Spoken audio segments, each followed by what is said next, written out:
హిందువులను దూషిస్తున్న సేవకులు అనే అంశంతో మరలా మీ ముందుకు రావటానికి దేవుడు ఎంతో కృప చూపించాడు. మీ అందరి ప్రార్థనలు బట్టి నేను బాగున్నాను, మీరందరూ బాగున్నారని నమ్ముతున్నాను.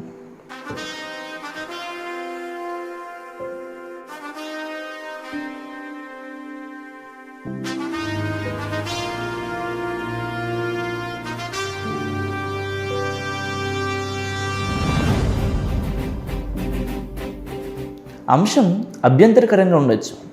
సేవకులు హిందువులను దూషించటం ఏంటి? ఏమాత్రం తొందరపడకుండా ఆలోచిస్తూ ఈ మాటలు మీరు ఆలకిస్తే అభ్యంతరకరమైన అంశంలో దాగి ఉన్న అసలు అర్థం ఏంటో మీకు అర్థమవుతుంది. ఇకపోతే ఈ చిన్నవాడి మాటలు మేమే వినటం ఏంటి అనేటువంటి స్వభావం కలిగినటువంటి అహంకారపు మనసు కలిగిన సేవకులు ఈ వీడియో చూడకపోవడం మంచిదే. లేదు, నా దేవుడు పశువుల చేత మాట్లాడించిన వాడు, ఆయనకు శిశువులతో కూడా మాట్లాడించే శక్తి ఉందని నమ్మినవారు చిన్నవాడి మాటలు చివరి వరకు ఆలకిస్తారని మనవి. ఇకపోతే ప్రియులరా, మతోన్మాదులు సేవకులను దూషిస్తున్నారు, కానీ సేవకులు మతోన్మాదులను దూషించటం ఏంటి అనే మాటకి వస్తే మీరు అంటున్నటువంటి మాట నిజమే. మతోన్మాదులే సేవకులను దూషిస్తున్నారు, కానీ సేవకులు మతోన్మాదులను దూషించకపోయినా కొందరు సేవకులు దేవుని కోసం పోరాడుతున్నాం, సత్యం కోసం గలమెత్తుతున్నాం అని అనుకుంటూనే తొందరపడుతూ వారు మతోన్మాదులను ప్రేమిస్తున్నా కానీ వారి యొక్క దేవీ దేవతలను, గుడులను, మత పుస్తకాలను, వారి యొక్క సిద్ధాంతాలను ద్వేషిస్తున్నారు. సో మతోన్మాదులను ప్రేమిస్తున్నాం, కానీ వారి విశ్వాసాలను, వారి నమ్మకాలను మనం దూషించినప్పుడు ఖచ్చితంగా వారిని దూషించినట్లే అవుతుంది. ఉదాహరణకు, మతోన్మాదులు మీ లోతు కుమార్తెలతో తప్పు చేశారంటే వెంటనే వీళ్ళు అంటున్నటువంటి మాట ఏంటంటే, మరి మీ బ్రహ్మ కుమార్తెలతో చేసింది తప్పు కాదా అని వెనువెంటనే విమర్శలకు దిగుతున్నారు. అలా విమర్శించటం వలన జరుగుతున్నటువంటి నష్టం ఏంటంటే, అవతల వారు మారకపోగా వారి మనసును మరింత కఠినపరుచుకొని ఇదిగో జరగాల్సిన విస్తారమైనటువంటి సువార్తకు అనేక రకమైనటువంటి ఆటంకములను కలిగిస్తున్నారు. దయచేసి గమనించండి ప్రియులరా, ఇక ముందు ఇలాంటి వీడియోస్ని యూట్యూబ్లో తొలగించండి.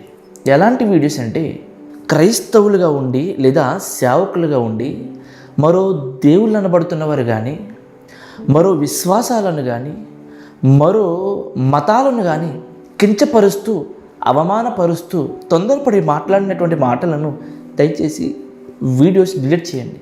ఎందుకంటే హిందువులు కూడా మనల్ని ప్రేమించేవారు ఉన్నారండి. ఎవరో మత పిచ్చి పట్టిన వారు ఒకరిద్దరు మాట్లాడినటువంటి ఆ మాటలకు మనం కౌంటర్ ఇస్తూ యావత్ హైందవ్యాన్ని, హైందవ మతాలను, హైందవ మత విశ్వాసాలను మనం కించపరిస్తే మనల్ని ప్రేమిస్తున్న హైందవులు కూడా మనల్ని ద్వేషించేటువంటి పరిస్థితులు ఏర్పడతాయి. కాబట్టి హైందువులు చాలా మంచివాళ్ళు. వాళ్ళు ఎప్పుడూ ఇతర మతాలను కించపరిచరు, దూషించరు. వారు నమ్మే సిద్ధాంతం ఏంటంటే, రూపాలు వేరైనా దేవుడు ఒక్కడైనటువంటి గొప్ప విశ్వాసాన్ని కలిగి ఉంటారు. అలాంటి వారిని ఈరోజు చాలామంది సేవకులు ఇదిగో మతోన్మాదులు, మతపిచ్చి పట్టిన వారు కొందరు మాటలను పట్టుకుని హైందవుల మనోభావాలను దెబ్బతీసే ప్రయత్నం చేస్తున్నారు.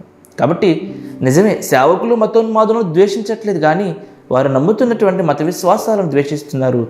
వారు ఎలా నమ్ముతున్నారు మతోన్మాదులు అంటే, అదిగో మమ్మల్ని ద్వేషించినా పర్లేదు, మా మత విశ్వాసాలను ద్వేషిస్తున్నారని వారు మరింత పెట్టిరిగిపోయే అవకాశం ఉంటుంది. కనుక యూట్యూబ్లో కానీ సోషల్ మీడియా మాధ్యమాల్లో ఎవరైనా సేవకులు మాట్లాడుతున్నప్పుడు 1కి 100 సార్లు ఆలోచించడం మంచిది. ఎందుకంటే మీరు యూట్యూబ్లో ఎన్ని మాటలైనా మాట్లాడతారు, కానీ మీరు మాట్లాడుతున్నటువంటి మాటల వలన ఇదిగో వీధిలో సువార్త చేసుకున్నటువంటి సేవకుల మీద రాళ్ళు పడుతున్నాయి.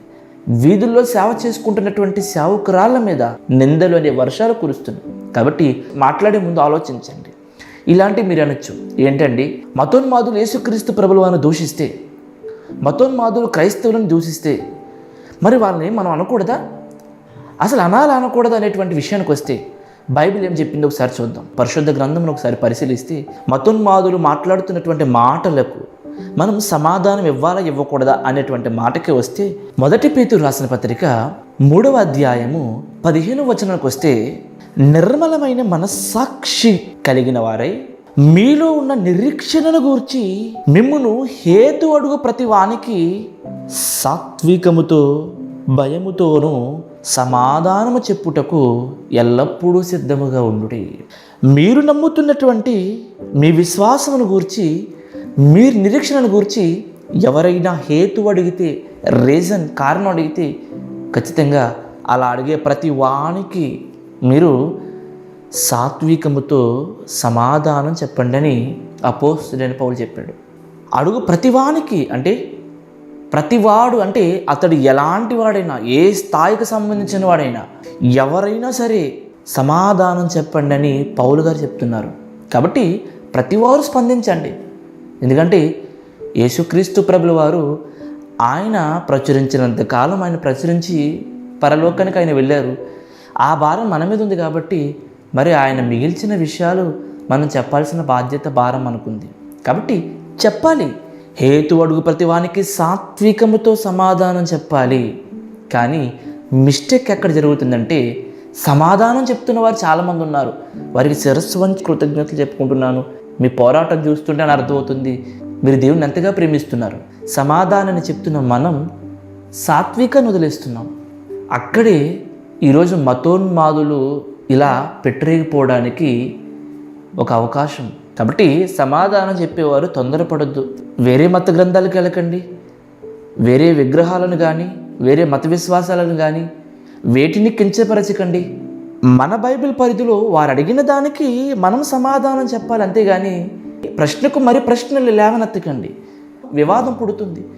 ప్రశ్నించారా, ఇదిగో బైబిల్లో సమాధానం ఇది, అక్కడ వరకు చెప్పి ఆగండి. అంతేగాని ఎవరైనా ఒక మతోన్మాది వచ్చి లోతు కుమార్తెలతో ఎందుకు పాపం చేశాడంటే అప్పుడు మీరేం చెప్పాలి అంటే, మా బైబిల్లో అలా లేదండి అని దానికి సంబంధితమైనటువంటి ఆ యొక్క వివరణ బైబిల్ నుండి ఇవ్వండి. అది సాత్వికముతో సమాధానం చెప్పడం. అలా కాకుండా కొందరు రోషం కలిగిన యథార్థ సేవకులు తొందరపడి ఏం చేస్తున్నారంటే, ఎవరైనా ఒక మత పిచ్చి పట్టిన వాడు వచ్చి లోతు కుమార్తెలతో తప్పు చేశారు కదా అన్నాడు అనుకోండి, వీళ్ళంటనే అంటున్నటువంటి మాట ఏంటంటే, సాత్వికముతో సమాధానం చెప్పాల్సింది పోయి తొందరపడి మరి మీ బ్రహ్మ కూతురులతో పాపం చేయలేదా అని అడుగుతున్నారు. ఇదిగో ఇలా చెప్తే వివాదాలే వస్తాయి. అందుకే బైబిల్ సమాధానం చెప్పండి, కానీ దానికి సాత్వికాన్ని జతపరచండి అని చెప్పింది. కాబట్టి స్పందిస్తున్న సేవకులందరికీ కూడా నేను ఇస్తున్నటువంటి సలహా ఏంటంటే, ప్రేమ కలిగి సత్యం చెప్పండి. సత్యం చెప్పండి, అది ప్రేమతో చెప్పండి. ఏ వ్యక్తి అయినా సరే సమాధానం చెప్తున్నప్పుడు అతడు తొందరపడుతున్నాడంటే అతనిలో ప్రేమ లేదు. ఎందుకంటే ప్రేమ దీర్ఘకాలం సహిస్తుంది. ఏ వ్యక్తి అయితే సత్యాన్ని సమాధానంతో సాత్వికతో చెప్తున్నాడో అతడు ప్రేమ కలిగిన వాడు. ఎందుకంటే ప్రేమ దీర్ఘకాలం సహిస్తుంది, కానీ తొందరపడి దోషణకు దిగదు. కనుక యథార్థమైన సేవకులకు చిన్నవాడు నేను ఇస్తున్న సలహా ఏంటంటే, యూట్యూబ్లో వీడియోస్ మాట్లాడేవారు తొందరపడి ఇతర మతాల గ్రంథాల జోలికి కానీ, ఇతర వ్యక్తులు నమ్ముతున్నటువంటి దేవుళ్ళు అనబడుతున్నటువంటి వారి జోలికి కానీ వెళ్ళకండి.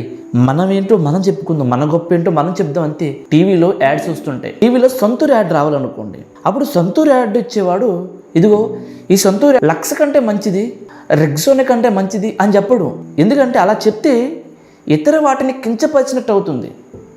అలా కాకుండా యాడ్స్ ఇచ్చే వాళ్ళు ఏం చేస్తుంటారు, ఇదిగో ఈ సబ్బు వాడండి, ఇలాంటివి జరుగుతుంటాయి, దీనివల్ల శరీరానికి ఇలాంటి ఉపయోగాలు ఉంటాయి, దీని ఖరీదంతా అని చెప్పుకుంటుంటారు. మనం కూడా అంతే, మన దేవుని గొప్ప ఎంతైనా చెప్పుకుందాం.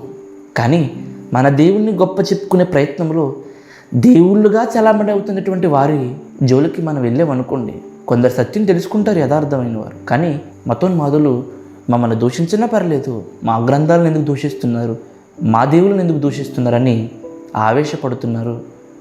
కొన్ని ఆవేశకరమైనటువంటి పనులను కూడా వారు చేస్తున్నారు. కాబట్టి గమనించండి, ప్రతి ఒక్కరూ సమాధానం చెప్పండి. అది బైబిల్ దేవుడు మనకిస్తున్నటువంటి అధికారం. హేతు అడుగు ప్రతి వానికి సాత్వికంతో సమాధానం చెప్పండి. సమాధానం మాత్రమే చెప్పకండి, దానికి సాత్వికాన్ని జతపరచండి, ప్రేమను జతపరచండి, దీర్ఘశాంతముతో సమాధానం చెప్పండి.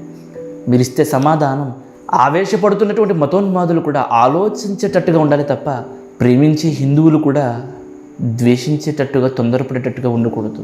ఇక ముందు ప్రేమతో సమాధానం చెప్తాం. అందరికీ వందనాలు. మరో వీడియోతో మీ ముందుకు వస్తాను. God bless you all. Thank you for watching.